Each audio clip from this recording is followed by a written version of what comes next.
ಸಿಂಹರಾಶಿ ಪ್ರತಿನಿತ್ಯದ ಕೆಲಸ ಏನಿದೆ, ದೈನಂದಿನ ಕೆಲಸ, ಅದಕ್ಕೆ ಒಂದಷ್ಟು ಅಡ್ಡಿಗಳಾಗಬಹುದು ಅಥವಾ ಏನೋ ಸಮಸ್ಯೆಗಳು ಎದುರಾಗಬಹುದು. ಅಲ್ಲಿ ನಿಮಗೆ ಆತಂಕ ಸೃಷ್ಟಿಯಾಗೋದಕ್ಕೆ ಅವಕಾಶ ಇದೆ. ನಿಧಾನವಾಗಿ ತಾಳ್ಮೆಯಿಂದ ಆ ಕೆಲಸವನ್ನು ಮಾಡೇ ಮಾಡ್ತೀನಿ ಅನ್ನುವಂತಹ ಛಲಕ್ಕೆ ಬಿದ್ದು ಆ ಕೆಲಸವನ್ನು ಮುಂದುವರಿಸಬೇಕಾಗುತ್ತೆ. ಧರ್ಮ ಕಾರ್ಯಗಳಲ್ಲಿ ಭಾಗಿಯಾಗೋದಕ್ಕೆ ಅವಕಾಶ ಇದೆ. ಅದು ಒಂದು ಪುಣ್ಯಕ್ಷೇತ್ರ ದರ್ಶನ ಇರ್ಬೋದು, ಇಲ್ಲ ದೇವತಾ ಪೂಜೆ ಇರ್ಬೋದು, ಜಪ, ಭಜನೆ, ಧ್ಯಾನ ಇತ್ಯಾದಿಗಳು ಯಾವುದೇ ಇರ್ಬೋದು. ಅಂತಹ ಧಾರ್ಮಿಕ ಕೈಂಕರ್ಯಗಳಿಗೆ ನೀವು ಸಾಕ್ಷಿಯಾಗೋದಕ್ಕೆ ಅವಕಾಶಗಳು ಇರುವಂಥದ್ದಿದೆ. ಆರೋಗ್ಯವನ್ನು ಸರಿಯಾಗಿ ಕಾಪಾಡಿಕೊಳ್ಳಿ. ವೃತ್ತಿಯ ಬಗ್ಗೆ ಎಚ್ಚರ ಇರಲಿ. ಏನು ವ್ಯತ್ಯಾಸ ಆದರೂ ಕೂಡ ಆ ವೃತ್ತಿಗೆ ಕುತ್ತು ಬರುವಂತಹ ಸಾಧ್ಯತೆ ಹೆಚ್ಚಾಗಿರುತ್ತೆ. ದಾಂಪತ್ಯದಲ್ಲಿ ಹೊಸ ಚೈತನ್ಯವನ್ನು ನೋಡ್ತೀರಿ. ಹೊಸದಾದಂತಹ ವಿಚಾರಗಳು ಮನಸ್ಸಿಗೆ ಬರುವಂಥದ್ದಿದೆ. ಸಂತೋಷ, ಸಮಾಧಾನಗಳು, ಧೈರ್ಯ ಇವೆಲ್ಲವೂ ಕೂಡ ಹೆಚ್ಚಾಗ್ತಕ್ಕಂಥದ್ದು. ನಿಮ್ಮ ತ್ಯಾಗ ಬುದ್ಧಿ ಮನೆಯವರಿಗೆ ಸಂತೋಷವನ್ನು ಕೊಡುವಂಥದ್ದು. ಪರವಾಗಿಲ್ಲ ನಿನಗೆ ಆಗಲಿ ಅನ್ನುವಂತಹ ಒಂದು ಬೇರೆಯವರ ಮನಸ್ಸನ್ನು ಅರ್ಥ ಮಾಡ್ಕೊಳ್ತಕ್ಕಂಥದ್ದು, ಬೇರೆಯವರಿಗೆ ಅನುಕೂಲ ಆಗುವ ರೀತಿಯಲ್ಲಿ ನಡ್ಕೊಳ್ತಕ್ಕಂಥದ್ದಿದೆಯಲ್ಲ, ಬೇರೆಯವರಿಗೋಸ್ಕರವಾಗಿ ಧಾರಾಳತೆಯನ್ನು ತೋರಿಸ್ತಕ್ಕಂಥದ್ದಿದೆಯಲ್ಲ, ತ್ಯಾಗ ಮಾಡುವಂಥದ್ದಿದೆಯಲ್ಲ, ಅದು ಮನೆಯವರಿಗೆಲ್ಲ ಸಂತೋಷವನ್ನು ತರುವಂಥದ್ದು. ಆಂಜನೇಯ ಸ್ವಾಮಿಯನ್ನು ಪ್ರಾರ್ಥನೆ ಮಾಡಿ. ಶುಭವಾಗಿ. ಕನ್ಯಾ ರಾಶಿ ಅನಗತ್ಯವಾದಂತಹ ಕೆಲಸಕ್ಕೆ ಸಮಯ ವ್ಯರ್ಥ ಆಗುತ್ತೆ. ಸಮಯ ಕಳೆಯೋವರೆಗೂ ಕೂಡ ಅದರ ಗಮನವೇ ಬರುವುದಿಲ್ಲ, ಗೊತ್ತಾಗೋದೇ ಇಲ್ಲ. ಸಮಯ ಮಾತ್ರ ಉರುಳಿ ಹೋಗುತ್ತೆ. ಬರಹಗಾರರಿಗೆ ಶುಭ ಇರುವಂಥದ್ದು. ಯಾರು ಬರವಣಿಗೆಯನ್ನೇ ವೃತ್ತಿಯಾಗಿಯೋ ಆಧಾರವಾಗಿಯೋ ಜೀವನಾಶ್ರಯವಾಗಿಯೋ ಇಟ್ಕೊಂಡಿದ್ದೀರಿ ಅವರಿಗೆ ಅನುಕೂಲವಾಗ್ತಕ್ಕಂತಹ ದಿವಸ. ಕಲೆ, ಸಾಹಿತ್ಯ ಇತ್ಯಾದಿ ವಿಚಾರಧಾರೆಗಳಿಗೆ, ವಿಚಾರವನ್ನು ಮಾಡ್ತಕ್ಕಂಥವ್ರಿಗೆ ಒಂದಷ್ಟು ಸಮಸ್ಯೆಗಳು ಆಗ್ತಕ್ಕಂಥದ್ದು. ಅಲ್ಲಿ ನಿಮ್ಮ ವರ್ತನೆಯೋ, ನಿಮ್ಮ ಮಾತೋ ಅಥವಾ ಬೇರೆಯವರಿಗೆ ಆದಂತಹ ಅನುಕೂಲ ಅನನುಕೂಲಗಳು ನಿಮಗೆ ಎಲ್ಲ ರೀತಿಯಿಂದಲೂ ತೊಂದರೆಗೆ ಕಾರಣ ಆಗಬಹುದು ಅಂತ ಅರ್ಥ. ತ್ವರಿತವಾದಂತಹ ತೀರ್ಮಾನದಿಂದ ಆರ್ಥಿಕವಾದ ನಷ್ಟವಾಗುತ್ತೆ. ಇದ್ದಕ್ಕಿದ್ದ ಹಾಗೆ ಯಾವುದೋ ಒಂದು ವಿಷಯ ಬಂತು ಅಂತಂದರೆ ವಿಮರ್ಶೆ ಮಾಡುವ ಪ್ರಶ್ನೆಯೇ ಇಲ್ಲ. ನಿಂತ ಜಾಗದಲ್ಲೇ ನಿರ್ಧಾರವನ್ನು ಮಾಡಿಬಿಡೋದು, ಅದು ತೊಂದರೆಗೆ ಕಾರಣ ಅಂತ ಹೇಳಬೇಕು.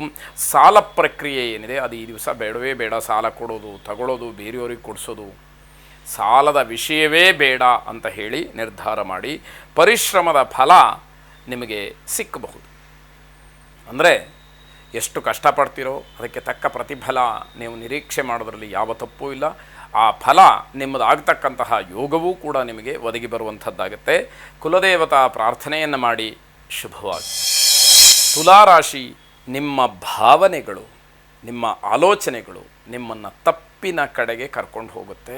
ಯಾಕೆ ಹೀಗಾಗಿರಬಾರ್ದು ಅಂತ ಹೇಳಿ ಯಾವುದೋ ವಿಷಯವನ್ನು ಮನಸ್ಸಿನಲ್ಲಿ ಚಿಂತನೆ ಮಾಡ್ತಿರಲ್ಲ, ಅದು ತಪ್ಪಿನ ಮಾರ್ಗಕ್ಕೆ ದಾರಿ. ಅಲ್ಲಿ ತಪ್ಪು ನಡೀತಾ ಇದೆ, ತಪ್ಪಾಗತ್ತೆ ಅನ್ನುವಂತಹ ಕಡೆಗೆ ನಿಮ್ಮನ್ನು ಕರ್ಕೊಂಡು ಹೋಗುತ್ತೆ. ನಿಮ್ಮ ಆಲೋಚನೆಗಳು ಹಾಗಿರುತ್ತೆ. ಅದರಿಂದ ಹೊರಬರಬೇಕಾದಂಥದ್ದು.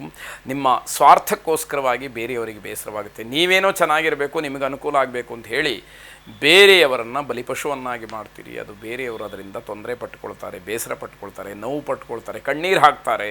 ಯಾವುದು ಬೇಕಾದರೂ ಕೂಡ ಆಗಬಹುದು ಅಂತ ಅರ್ಥ. ಸ್ವಂತ ಕೆಲಸಕ್ಕೆ ಧಾರಾಳವಾಗಿ ಖರ್ಚು ಮಾಡೋದಕ್ಕೆ ಮುಂದೆ ಬರ್ತೀರಿ. ದಂಪತಿಗಳಲ್ಲಿ ಪರಸ್ಪರ ಶೀತಲ ಸಮರ, ಗಂಡ ಹೆಂಡತಿಯ ಮಧ್ಯದಲ್ಲಿ ಕೋಲ್ಡ್ ವಾರ್ ನಡೀತಾನೇ ಇರುತ್ತೆ.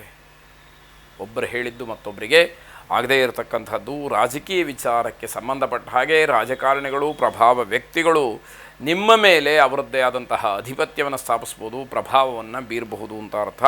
ಕುಟುಂಬದವರ ತಿಳುವಳಿಕೆ ಏನಿದೆ ಅದು ಕಹಿ ಅಂತ ಅನಿಸ್ಬಿಡುತ್ತೆ. ಮನೆಯವರು ಯಾರು ಏನೇ ಸಲಹೆ ಕೊಟ್ಟರೂ ಕೂಡ ಅದು ಯಾವುದೂ ಕೂಡ ನಿಮಗೆ ಒಪ್ಪಿಗೆ ಆಗೋದಿಲ್ಲ. ಅದೆಲ್ಲ ಪಥ್ಯ, ಅದು ಯಾವುದೂ ಸರಿಯಾಗಿ ಹೇಳ್ತಾ ಇಲ್ಲ ಅನ್ನೋ ಭಾವನೆ ನಿಮ್ಮದಾಗಿರುತ್ತೆ. ಧ್ಯಾನದ ಮೊರೆ ಹೋಗಿ ಸತ್ಯಾಸತ್ಯತೆಗಳನ್ನು ತಿಳ್ಕೊಳ್ಳಿ. ಶುಭವಾಗಿ. ವೃಶ್ಚಿಕ ರಾಶಿ, ಈ ದಿವಸ ವ್ಯವಸ್ಥಿತವಾದಂತಹ ದಿವಸ. ಅಂದರೆ ಎಲ್ಲ ಕೆಲಸಗಳು ಕೂಡ ಪ್ಲ್ಯಾಂಡ್ ಆಗಿ ಆಗುತ್ತೆ ಅನ್ನುವಂಥದ್ದು. ಆ ನಿರೀಕ್ಷೆಯಲ್ಲಿದ್ದರೆ ಅದೇನು ಹುಸಿ ಆಗೋದಿಲ್ಲ ಅಂತ ಹೇಳಿ ಅರ್ಥ. ನಕಾರಾತ್ಮಕವಾದಂತಹ ಅಭಿಪ್ರಾಯಗಳನ್ನು ಯಾರ್ಯಾರು ಹೇಳ್ತಾರೆ ಅವ್ರನ್ನ ನಂಬಲಿಕ್ಕೆ ಹೋಗಬೇಡಿ. ಅವ್ರನ್ನ ಆದಷ್ಟು ದೂರದಲ್ಲಿಡಿ, ಅಂತರವನ್ನು ಕಾಯ್ದುಕೊಳ್ಳಿ. ನೀವೇನಾದರೂ ಒಂದು ಕೆಲಸ ಮಾಡೋದಕ್ಕೆ ಹೋಗ್ತೀರಿ, ಅದಕ್ಕೆ ಇಲ್ಲ ಸಲ್ಲದ ಮಾತುಗಳನ್ನು ಹೇಳುವಂಥದ್ದು, ಅದರಿಂದ ಏನೋ ತೊಂದರೆ ಆಗುತ್ತೆ, ಇನ್ನೇನೋ ಸಮಸ್ಯೆ ಆಗುತ್ತೆ, ಗೊಂದಲವಾಗುತ್ತೆ ಅಂತ ಹೇಳಿ ಅವರು ಗೊಂದಲವನ್ನು ಸೃಷ್ಟಿ ಮಾಡ್ತಾರೆ. ಅದನ್ನು ನಿಮ್ಮ ಮನಸ್ಸಿನಲ್ಲಿ ಬಿತ್ತು ಬಿಡ್ತಾರೆ. ಅದಕ್ಕೆ ಅವಕಾಶಗಳು ಬೇಡ ಅಂತ ಅರ್ಥ.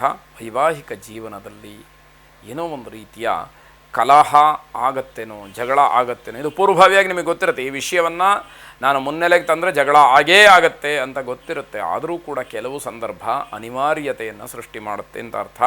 ಕಠಿಣ ಪರಿಶ್ರಮ ಇದ್ದರೂ ಕೂಡ ಸಾರ್ಥಕತೆ ಇಲ್ಲವಲ್ಲ ಅಂತ ಹೇಳಿ ಮನಸ್ಸಿಗೆ ಅನಿಸುತ್ತೆ. ನೀವು ಕಷ್ಟಪಡ್ತೀರಿ, ಆದರೆ ನಿಮ್ಮ ನಿರೀಕ್ಷೆಯೇ ಬೇರೆ ಇರುತ್ತೆ. ಇದು ಯಾವುದೂ ಕೂಡ ಸಫಲವಾಗಲಿಲ್ವಲ್ಲ ಅಂತ ಹೇಳಿ ಯೋಚನೆಗಳು ಬರುತ್ತೆ. ಉನ್ನತವಾದಂತಹ ಚಿಂತನೆ ನಿಮಗೆ ಏನೋ ಒಂದು ರೀತಿಯಲ್ಲಿ ಮನಸ್ಸಿನಲ್ಲಿ ಉಳ್ಕೊಂಡ್ಬಿಡುತ್ತೆ. ಇದೊಂದು ಕೆಲಸ ನಾನು ಮಾಡಬೇಕಾಗಿತ್ತು, ಇದು ಮಾಡಲಿಲ್ಲ, ನಾನು ಯಾವಾಗಲೂ ಈ ಕೆಲಸವನ್ನು ಮಾಡಬೇಕಾಗಿತ್ತು, ಹೀಗೆಲ್ಲ ಆಲೋಚನೆಗಳು ಮನಸ್ಸಿನಲ್ಲಿ ಬರುವಂಥದ್ದು ಆಗಬಹುದು ಅಂತ ಅರ್ಥ.